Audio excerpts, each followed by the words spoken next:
Seventh wicket partnership அப்படின்னு சொன்னாலே அதுவும் on the first day of the test match அப்படின்னு சொல்லும் போது அது எப்படிப்பட்ட ரியர் கார்டு ஆக்ஷனா இருந்திருக்குங்கிறத நம்ம இமேஜின் பண்ணிக்கலாம். அஸ்வின் வந்த உடனே பாத்தீங்கன்னா அந்த என்ன டைமிங் ஆடினார் இன்னைக்கு அஸ்வின், நிஜமா சொல்றேன். பேட்ல இருந்து பால் வந்து அந்த மீட் ஆஃப் த பேட்னு சொல்லுவாங்கல்ல, இந்த பால் படுறதோட அந்த சவுண்ட் இருக்கு பாருங்க, அவ்வளவு it was so musical to years. Rohit Sharma கூட இந்த டாஸ் போடுறது எப்படின்னு கொஞ்ச நாள் பிராக்டிஸ் பண்ண பெட்டர்னு நினைக்கிறேன். நிறைய டாஸ்ல தோக்குறாரு, இன்னைக்கும் டாஸ்ல தோத்தாரு.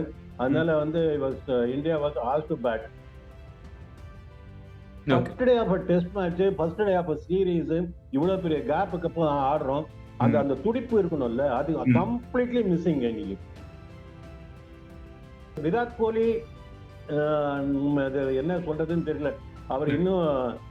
அவர் ரிட்டையர் ஆனதுக்கு அப்புறம் தான் அந்த ஃபோர்த் ஸ்டம்ப் ஃபிஃப்த் ஸ்டம்ப்ல எப்படி ஆடுறது வந்த உடனே கொஞ்ச நேரத்துக்கு அப்படின்னு கத்துப்பாரோன்னு தோணுது எனக்கு. பால விட்டு ஆடுறது டெஸ்ட் கிரிக்கெட்லங்கிறது ஒரு பெரிய கலை. அதை அவங்க கண்டிப்பா பண்ணணும். முக்கியமா கோலி அது கண்டிப்பா பண்ணியே ஆகணும்.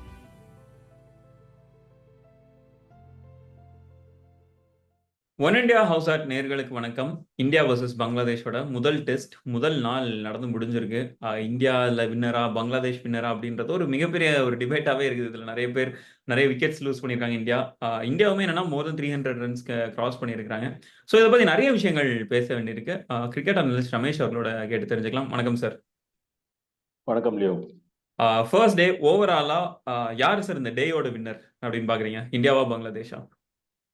டே முடியும் போது இந்தியா தான் டெஃபினட்டா. ஏன்னா அவங்க கையில இருந்த மேட்சை இவங்க புடுங்கி எடுத்துட்டு வந்திருக்காங்கன்னு சொல்லணும். அந்த மாதிரி சாரி அந்த மாதிரி இருந்த ஒரு அவங்க பாக்கெட்ல இருந்த ஒரு மேட்ச் இது. அது வந்து இப்போ வந்து இந்தியா எங்க கொண்டு வந்திருக்காங்கன்னா, அநேகமா இந்த மேட்ச் இந்தியா தோக்க மாட்டாங்க, அந்த சிச்சுவேஷனுக்கு கொண்டு வந்துட்டாங்க.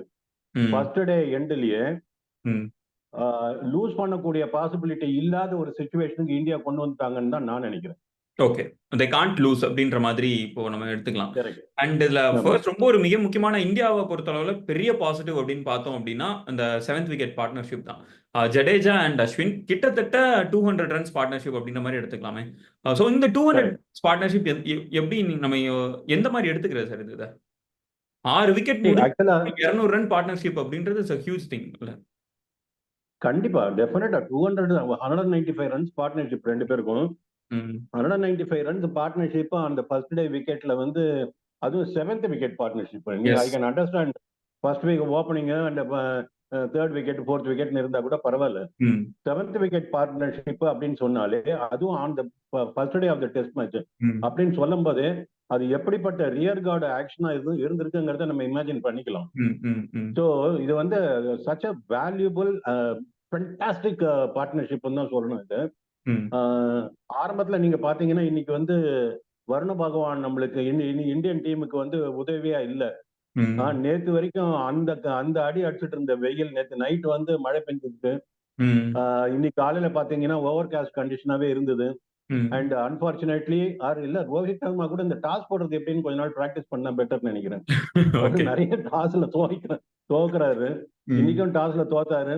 அதனால வந்து India was asked to bat. அந்த மாதிரி சிச்சுவேஷன்ல ஓவர் காஸ்ட் கண்டிஷன்ல அவங்க பேட் பண்ண வேண்டியதா போச்சு.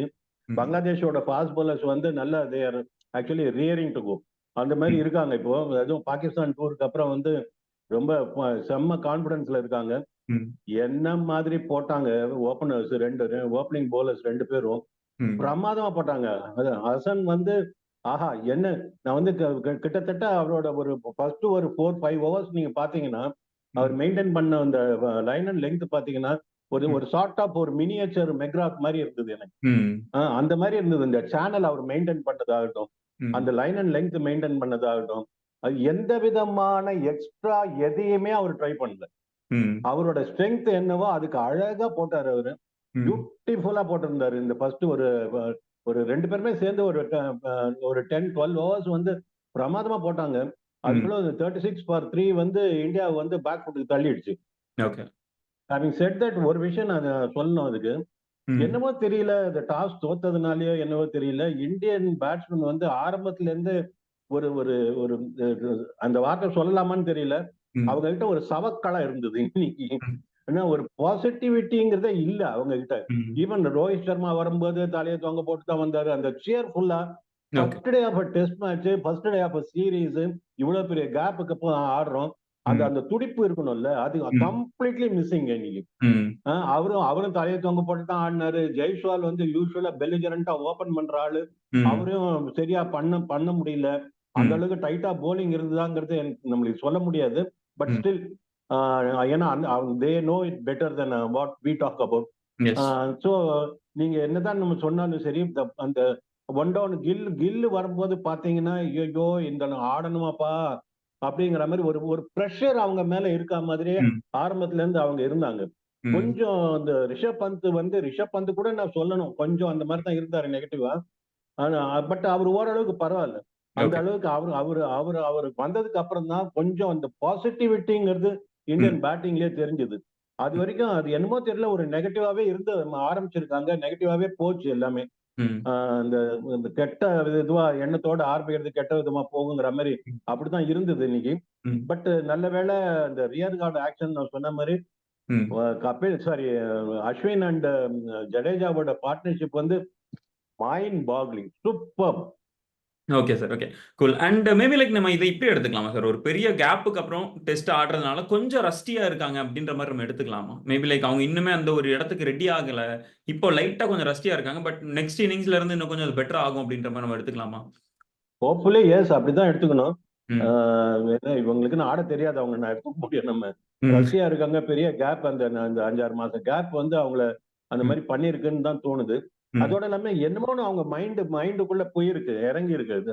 மேபி ட்ரெஸ்ஸிங் ரூம்ல பண்ண சில மீட்டிங்ஸ், சொன்ன சில கருத்துக்கள் கூட இருக்கலாம். இது இல்லப்பா, இது வந்து ஒயிட் பால் கிரிக்கெட் நிறைய ஆடிட்டு வரும், அதுல இருந்து நீங்க மாறணும், ரெட் பால் கிரிக்கெட்னா தலையை தொங்க போட்டு ஆடணும், அப்படி இப்படின்னு கொஞ்சம் ஓவர் ப்ரெஷர் கொடுத்துட்டாங்களோ அப்படின்னு தோணுது. இந்த with due respect Bangladesh bowling, அந்த முதலே சொன்ன மாதிரி பினாமினலா போட்டாங்க அவங்க, அந்த 2 ஃபாஸ்ட் பவுலர்ஸும் சரி. அப்படி அவங்களோட எஃபர்ட்ல அவங்க எதையுமே நான் குறைச்சு மதிப்பிடாம சொல்லணும் அப்படின்னா, இந்தியா ரொம்ப டிஃபென்சிவா ஆடினது கூட ஒரு காரணமா தான் தோணுது. Okay sir. ஓகே. அண்ட் இந்த ஒரு லைன் ஆஃப் பேட்டர்ஸ் நம்ம பார்த்துட்டோம் அப்படின்னா, இந்த டைம் ரொம்ப அண்டர் பெர்ஃபார்ம் பண்ண பேட்டர்ஸ் யாரெல்லாம் அப்படின்னு பார்த்துட்டோம் அப்படின்னா, ரோஹித் எடுத்துக்கலாம், Shubman Gill, Virat Kohli and of course like KL ராகுல். ஸோ இந்த மாதிரி ரொம்ப அதிகம் நம்பக்கூடிய ஒரு பிளேயர்ஸ் இந்த 4 பேருமே. அன்னைக்கு அண்டர் பெர்ஃபார்ம் பண்ண பிளேயர்ஸ் பார்த்தோம் அப்படின்னா இந்த 4 பேர் தான். இந்த 4 பேருமே டபுள் டிஜிட் தொடர்றதுக்கே ரொம்ப கஷ்டப்பட்டாங்க. எக்ஸப்ட் ஃபார் கேஎல் ராகுல், மற்ற 3 பேருமே 6-0-6 அவ்வளவுதான் ரன்ஸ் எடுத்திருக்காங்க. மொத்தமா இந்த 4 பேர் மொத்தமா சேர்த்தே 28 ரன் தான் எடுத்திருக்காங்க. இல்ல சார், ரொம்ப அதிகமா நம்பிக்கை வைக்கிற ஒரு பிளேயர்ஸ் மொத்தமா 4 பேர் சேர்ந்து 28 ரன் தான் எடுக்கிறாங்க அப்படின்னும் போது இந்த ஒரு விஷயத்தை நம்ம எப்படி சார் பாக்குறது? அல்ல, அது மாதிரி நடக்கும் இல்லையோ, அந்த மாதிரி கிரிக்கெட்ல அதெல்லாம் சகஜம் தான், இந்த மாதிரி நடக்கிறது. குறையெல்லாம் சொல்றதுக்குலாம் இன்னும் இல்ல. ஒரு ஸ்ப்ரீ ஆஃப் விக்கெட்ஸ் போறதுங்கிறதுலாம் சாதாரணமா நடக்கிறது தான். பட் அந்த கிரெடிட்டை வந்து நம்ம பவுலர்ஸ் கொடுக்கலாம். ஏன்னா இது வந்து ரொம்ப அசிங்கமா ஆடி அவுட் ஆனாங்க அப்படின்னு, ரொம்ப அசிங்கமா ஆடி அவுட் ஆனாங்கன்னு யாரையும் சொல்ல முடியாது. நீங்க இவர் பாத்தீங்கன்னா கொஞ்சம் away from the body, ball move ஆச்சு ரோஹித் சர்மாக்கு, காட்டட் ஸ்லிப்ஸ். இவரு கில் எடுத்து பாத்தீங்கன்னா அந்த பால் வந்து அவுட் ஸ்விங் ஆயிருந்தா 4 ரன். அந்த பால் பிச் ஆனதுக்கு வெள்ள அவுட் சைடு லெக் ஸ்டம்ப். அவர் ஒன்னும் பிளாஷியாலாம் ஆட போல, பேக் ஃபுட்ல வந்து கிளிப் தான் ஆடுறாரு அவரு. அது வந்து அது இன்ஸ்விங், கொஞ்சம் இன்ஸ்விங் ஆச்சு.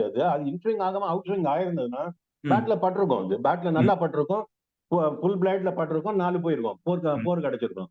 பட் அது இன்கமிங்கா அவருக்கு போனதுனால அவுட் ரைட் எடுக்கிற மாதிரி போயிடுச்சு. அது அன்பார்ச்சுனேட் தான், அதெல்லாம் சொல்ல முடியும். வேற விராட் கோலி என்ன சொல்றதுன்னு தெரியல.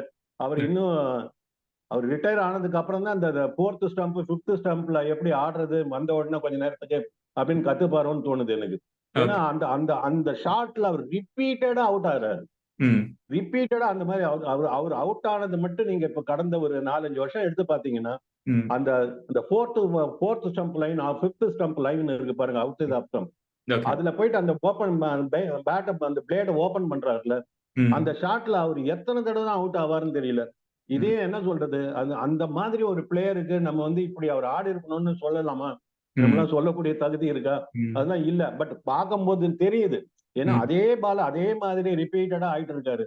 அப்படின்னும் போது அந்த அவுட் சைட் ஆஃப் ஸ்டம்ப் வந்து நம்ம ஒரு இந்த சுனில் கவாஸ்கர் மாதிரியோ ஈவன் நம்ம முரளி விஜய் மாதிரி அந்த விட்டு ஆடுறதுன்னு இருக்கு பாத்தீங்களா? அது அது அது வந்து நம்ம கிட்ட நம்ம இந்தியன் பேட்ஸ்மேன் வந்து கொஞ்சம் உட்காந்து அதை பழக்கணும். அது அவங்களுக்கு யாராவது உட்காந்து ஒரு போலிங் சாரி பேட்டிங் கோச் வந்து உட்காந்து அவங்க கிட்ட பேசணும். பாலை விட்டு ஆடுறது டெஸ்ட் கிரிக்கெட்லங்கிறது ஒரு பெரிய கலை. அதை அவங்க கண்டிப்பா பண்ணணும். முக்கியமா கோலி அது கண்டிப்பா பண்ணியே ஆகணும். Okay sir. And one last question. இன்னைக்கு எல்லா விக்கெட்ஸுமே அதிகமா போயிட்டு இருந்தது. But where do you think Jadeja and Ashwin stood out மத்த பேட்ஸ்மேனை விடவும்? எந்த இடத்துல அவங்க 2 பேரும் பாசிட்டிவிட்டி வேற ஒண்ணுமே கிடையாது. They are positive right from the word go. அது அவங்க டிசைட் பண்ணிட்டு தான் வந்திருக்காங்க அவங்க. ஏன்னா அவங்களும் போயிட்டு இந்த மாதிரி ஒட்ட ஆரம்பிச்சிருந்தாங்கன்னா ப்ராபப்ளி அவங்களும் சக்கம் இருப்பாங்க. அவங்க வந்தோடனே நீங்க பாத்தீங்கன்னா ஜடேஜா வந்தோடனே open account with boundary. Ashwin வந்தோடனே பாத்தீங்கன்னா அந்த என்ன டைமிங் ஆடினார் இன்னைக்கு அஸ்வின். நிஜமா சொல்றேன், பேட்ல இருந்து பால் வந்து அந்த மீட் ஆஃப் த பேட்னு சொல்லுவாங்கல்ல, இந்த பால் படுறதோட அந்த சவுண்ட் இருக்கு பாருங்க, அவ்வளவு it was so musical to years. அப்படி இருந்தது. உங்க அந்த சவுண்ட்லயே அவரோட டைமிங் நீங்க புரிஞ்சுக்க முடியும். அந்த மாதிரி இருந்தது டைமிங். சும்மா கிளிப் தான் ஆடுறாரு, இப்படிதான் ஆடுறாரு. ஆனா அப்படி போச்சு பால். பட் அன்பார்ச்சுனேட்லி இந்தியாவுக்கு வந்து இன்னும் ஒரு அட்லீஸ்ட் குறைஞ்சது ஒரு 20-25 ரன் கூட வந்திருக்கணும். ரொம்ப ஸ்லக்கிஷ் அவுட்ஃபீல்டா இருந்தது நேற்று மழை பெஞ்சதுனால. இவ்வளவு கிராஸ் தேவையில்லை. இவ்வளவு கிராஸ் நம்மளுக்கு வந்து சேப்பாக்ல வந்து தேவையில்லைன்னு கூட எனக்கு தோணுச்சு. ஏன்னா அந்த அளவுக்குலாம் நம்ம கிரீன்ல டர்ஃப்லாம் கொடுத்தது கிடையாது. பட் எங்க இருந்து திடீர்னு இந்த இவ்வளவு கிராஸ் கொடுத்தாங்கன்னு தெரியல. அவுட்ஃபீல்ட் நான் சொல்றேன். அதுவும் நேற்று கொஞ்சம் மழை வேற பெஞ்சிருக்கா, பால் ஓடவே இல்லை. எவ்வளவு 2s and 3s எடுத்தாங்க பாருங்க. அதை வேற இன்னைக்கு வந்து ஃபுல் கிரெடிட் வந்து அஸ்வின் அண்ட் ஜடேஜா பேருக்கு கொடுக்கணும். Particularly Ashwin, is almost 38. இந்த இதுல வந்து இந்த ஏஜ்ல வந்து அவரோட அந்த எனர்ஜி லெவல், அவரோட ஃபிட்னஸ், நிறைய பேர் பேசுறோம். நம்ம அன்னைக்கு கூட ஏற்கனவே ஒருத்தோட பேசியிருக்கோம். இந்த இந்தியன் கிரிக்கெட் டீம்னு எடுத்து பார்த்தோம்னா கோலி மாதிரி ஆட்கள்லாம் வந்து அவங்க ஃபிட்னஸ் பத்தி யாரும் பேச முடியாது. அப்படி இருக்காங்க. ஆனா 2 பேர் பார்த்தா அன்பிட் மாதிரி தோணும். ஃபிட்னஸ் பெருசா இல்லாத மாதிரி தோணும், ரோஹித் சர்மாவும் அஸ்வினும். ஆனா அவங்க தான் இருக்கிறதுல ஃபிட்டஸ்டா தெரியுறாங்க. அந்த மாதிரி அவரோட எனர்ஜி லெவல் இன்னைக்கு எப்படி இருந்தது. அவுட் அந்த end of the day's play அவர் உள்ள போகும்போது கூட நீங்க பாத்தீங்கன்னா பேட்டிங் எப்படி வந்தாரோ அதே எனர்ஜியோட போறாரு. அப்கோர்ஸ் ஒரு செஞ்சுரி அடிச்சா கான்பிடன்ஸ் இருக்கு, சந்தோஷம் இருக்கு, அதெல்லாம் இருக்கு. But what I appreciate him is the timing of the batting. I mean அவரோட பேட்டிங்ல இருந்த timing and the positivity and the fitness. Super, excellent, full credit to them. Yes sir. Okay. Second day எப்படி sir இருக்க போகுது? நாளைய தினம் எப்படி இருக்க போகுது? பால் கொஞ்சம் நம்ம எதிர்பார்த்த அளவுக்கு பால் திரும்பல. பட் திரும்புங்கிற ஒரு நம்பிக்கை எனக்கு வருது. காரணம் என்னன்னு கேட்டீங்கன்னா, இந்த லாஸ்ட் ஓவர் போட்டார்ல இந்த மணிமல் ஹாக். மணிமல் ஹாக் அவரோட போலிங்ல வந்து பால் 2 பால் நம்மள ஷார்ப்பா டர்ன் ஆச்சு. நீங்க இந்த ஸ்பின்னர்ஸ் எடுத்து பாத்தீங்கன்னா, பங்களாதேஷ் ஸ்பின்னர்ஸ் வந்து பாவம் சொல்லாம இருக்க வழி இல்ல. என்ன காரணம்னு பாத்தீங்கன்னா, இவங்க 2 பேருமே பாலை வந்து அண்டர் கட் பண்றவங்க. இப்படி விடுறவங்க பாலை வந்து ஸ்பர்லிங் இருக்காது இதுல. அந்த மாதிரி அவங்களோட பால்ல ஸ்பின் ஜாஸ்தி இருக்காது. பால் டர்ன் இருக்கிறதுக்கு பாசிபிலிட்டி இருக்கு. அவங்க அந்த மாதிரி போடுற 2 பேருமே ஷக்கிபுல் ஹசனும் சரி, மெஹந்தி சரி, அப்படி போடக்கூடிய போலர்ஸ் அவங்க. அவங்களோட போலிங்ல வந்து பால் வந்து பவுன்ஸ் ஒண்ணு பெருசா இருக்காது. பால் ஜிப் த்ரூ, ஜிப்னு சொல்லுவாங்க, இட் இஸ் ஜிப் த்ரூ. அப்படி புஷ்குன்னு போகும் பால். அப்படிதான் இருந்தது. அது வந்து இவங்க 2 பேருக்கும் அஸ்வினுக்கும் ஜடேஜாக்கும் ரொம்ப சூட்டபிளா இருந்தது. பால்ல நல்ல லூப் கொடுத்து தூக்கி போட்டு நல்லா ஃபிளைட் பண்ணி போடுற ஒரு போலர் இருந்திருந்தாங்கன்னா இன்னைக்கு கொஞ்சம் நம்ம எப்படி பிச்சு எப்படி இருக்குங்கிறத நம்ம நிர்ணயிச்சிருக்கலாம். பட் கடைசியில நீங்க பாத்தீங்கன்னா எனக்கு என்னமோ கொஞ்சம் அஸ்வின் அண்ட் ஜடேஜாக்கு ரோல் இருக்குன்னு தான் தோணுது. Okay sir. Okay thank you sir. First day பத்தி ஒரு டீடைலான ஒரு அனாலிசிஸ் எங்களுக்கு கொடுத்தீங்க. நாளைக்கு செகண்ட் டே முடிவில் மறுபடியும் சந்திப்போம் sir. Thank you so much. By.